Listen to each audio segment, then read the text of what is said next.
Indian public higher secondary school Bhairav Chauraha Pipla Kushinagar.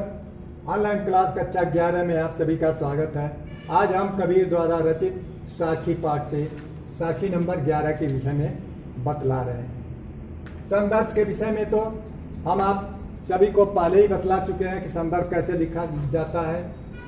अब इसमें प्रसंग के विषय में हम आपको बतलाते हैं कि इसमें कबीर दास ने अपने आत्मा रूपी बिरहड़ी को, कबीर दास की आत्मा रूपी बिरहड़ी ईश्वर प्रियतम, अपने प्रियतम ईश्वर से मिलना चाहती है, मिलने के लिए व्याकुल है, इसी का वर्णन है। तो आप देखिए, व्याख्या कर देते हैं।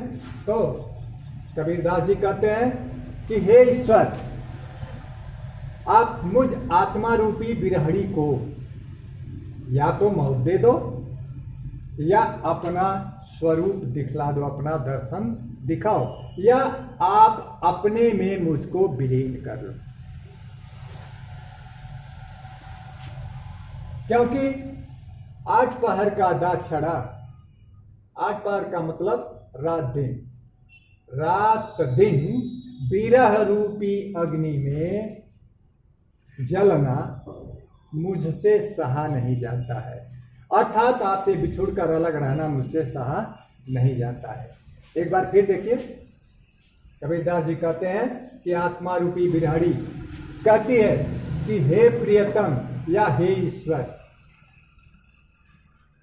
आप या तो मुझको मौत दे दो या अपना स्वरूप मुझको दिखला दो, अर्थात आप अपने स्वरूप में मुझको विलीन कर लो। क्योंकि रात दिन विरह रूपी अग्नि में जलना अब मुझसे सहा नहीं जाता है, अर्थात आपसे अलग रहना मुझसे सहा नहीं जाता है। आइए दूसरा देखिए, संदर्भ भी इसका बता दिया हम पहले। प्रसंग बताते हैं कि इसमें कबीर ने भक्ति की महिमा का वर्णन किया है। अब यहां देखेंगे, कबीर एक सिंदूर की काजल दिया न जाए। अब यहां इसके शब्दार्थ पर आइए तो रेख सिंदूर, रेखा सिंदूर की, सिंदूर आप देखे होंगे जो लाल रंग का होता है, स्त्रियां अपने मांग में लगाती हैं, मस्तक पर लगाती हैं। काजल, काजल माने कालिक होता है, काजल जिसको आंख में लगाया जाता है काले रंग का होता है। दिया न जाए, दिया नहीं जाता, लगाया नहीं जाता। नैनुम, आंखों में रमैया ईश्वर राम, रम रहा बस गया, दूजा दूसरा कहाँ समाएगा, कहाँ बस पाएगा। तो आइए इसकी व्याख्या करते हैं। कबीर दास जी कहते हैं कि अब तो मैं ईश्वरीय प्रेम रूपी सिंदूर को अपने मांग में लगा लिया। अब तो मैं लाल रंग के सिंदूर को अपने मांग में लगा लिया है, जो मेरे सौभाग्य का प्रतीक है।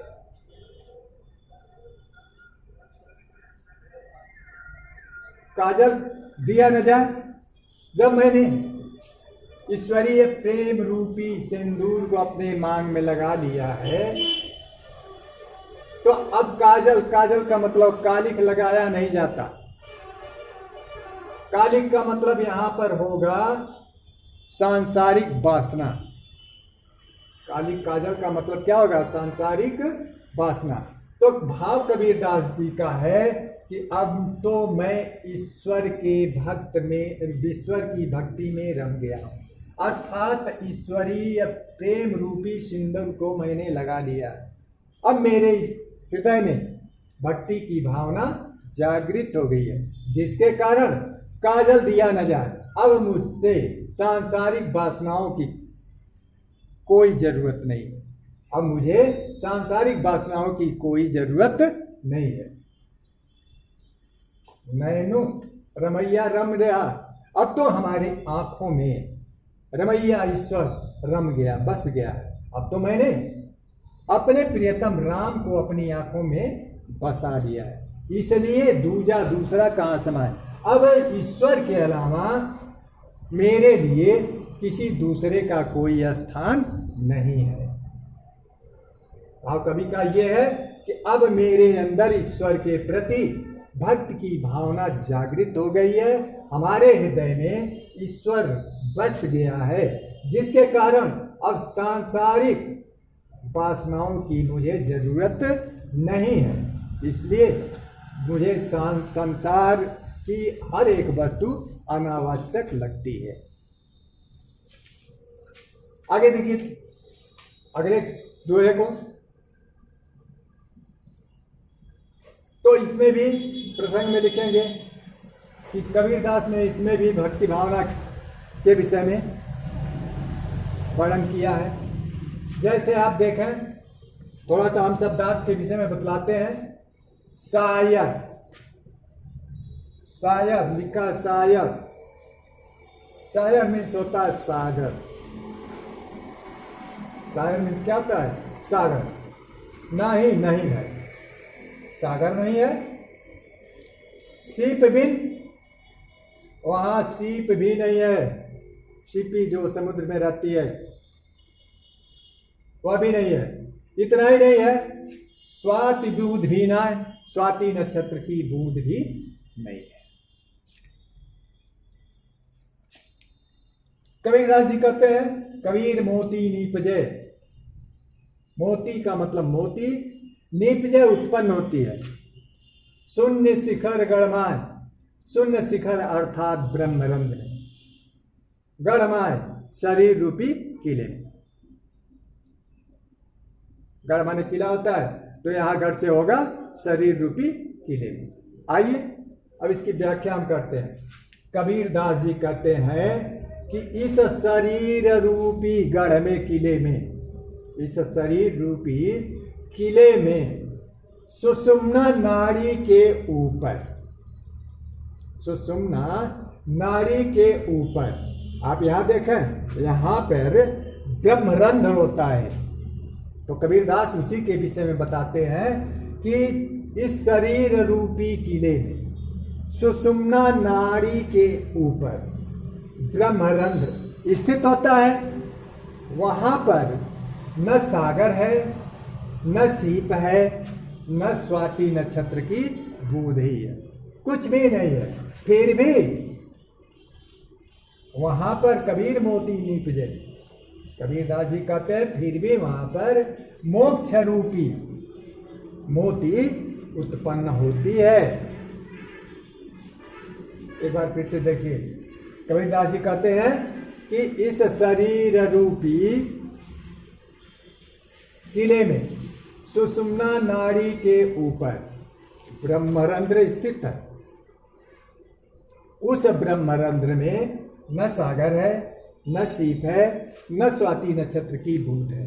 फिर भी वहां पर मोक्ष रूपी मोती उत्पन्न होती है। भाव कवि का यह है कि ब्रह्मरंध्र में जब ईश्वरी प्रेम उत्पन्न हो जाता है तो केवल वहां पर ईश्वर का ही दर्शन होता है, जिससे आत्मसात करके, जिससे मिलन करके यह आत्मा जो है ईश्वर में विलीन हो जाता है, अर्थात मोक्ष को प्राप्त हो जाता है।